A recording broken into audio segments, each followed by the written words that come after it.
the Boston Police Department have activated the Amber Alert system for an abducted child.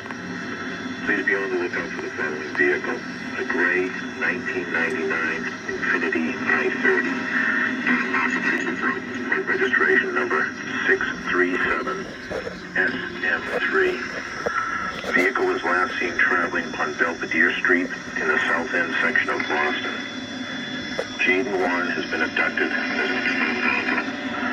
Jaden Warren was last seen on Belvedere Street in the South End section of Boston this evening.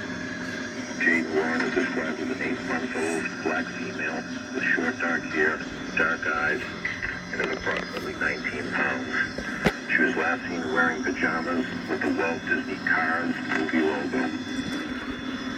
Jaden Warren was abducted by Damon Ronald, who was described as a 40-year-old black male, shaved head, approximately 6 foot 1 inches tall, 225 pounds.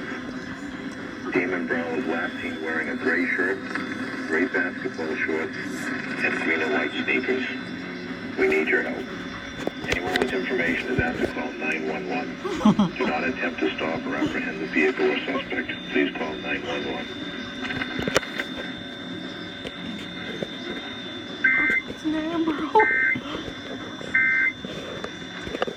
Again, that was an official Amber Alert from State Police. WBZ News Radio.